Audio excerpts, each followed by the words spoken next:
কিয়ামতের আগে আগে আরো কিছু মানুষকে আল্লাহ পাক কিন্তু শূকর এবং বানরে পরিণত করবেন। এই হাদিসটা কি জানেন? হাদিসটা শুনে রাখেন, এটা আখিরুজ জামান বা কিয়ামতের আলামত সংক্রান্ত হাদিসগুলোর মধ্যে পাবেন। আল্লাহর রাসূল সাল্লাল্লাহু আলাইহি ওয়াসাল্লাম বলেছেন, কিয়ামতের আগে আগে আমার উম্মতের মধ্যে, ভালো করে শোনেন, কিয়ামতের আগে আগে আমার উম্মতের মধ্যে একদল মানুষ বের হবে যারা মদ পানকে হালাল মনে করবে। কাকে? মদ পান করাকে হালাল মনে করবে। যারা বাদ্যযন্ত্র, গায়িকা, নায়িকা এগুলো নিয়ে নর্তকী নাচাবে রাতের বেলা, এগুলোকে হালাল মনে করবে। যারা অশ্লীলতা, বেহায়াপনাকে জায়েজ করে নিবে। ঠিক আছে, এরকম কয়েকটা পাপের কথা বলে নবীজি বলছেন একদিন সকালবেলা আল্লাহ পাক তাদেরকে ঘৃণিত বানরে পরিণত করবে।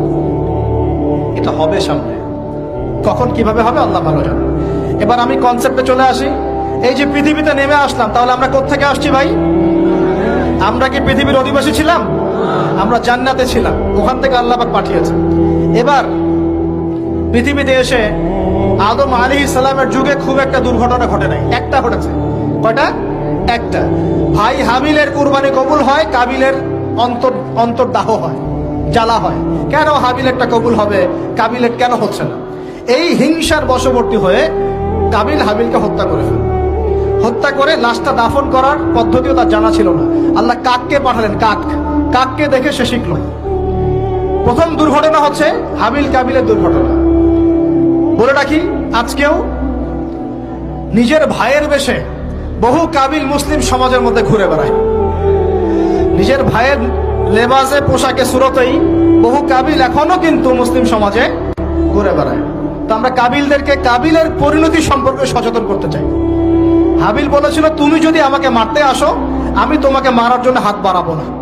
হাবিল জান্নাতে যাবে আর কাবিল জাহান্নামে যাবে। কেন কাবিল জাহান্নামে যাবে? নবীজি বলেছেন, পৃথিবীর প্রথম হত্যাকাণ্ড সংগঠিত করেছে কাবিল। এই কারণে পৃথিবীতে যত খুন হবে, সমস্ত খুনের পাপের একটা অংশ কাবিলের আমলনামায় যোগ করা হবে। বলেন নাউজুবিল্লাহ।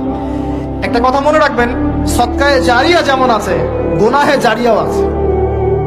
একটা মদের দোকান দিয়েছেন, যত মানুষ মদ খাচ্ছে, সমস্ত গুনার একটা অংশ আপনার কাঁধে আসছে। সিনেমা হল করেছেন, মানুষ সারাদিন নেকটা ছবি দেখে, নগ্ন ছবি দেখে, যত মানুষ এখানে পাপ করবে, সমস্ত পাপের একটা অংশ আপনার কাঁধে যাবে। আবার একটা মাদ্রাসা করেছেন, যত মানুষ এখানে দ্বীনি ইলম শিখবে, এই নেকির একটা অংশ আপনি পাবেন ইনশাআল্লাহ।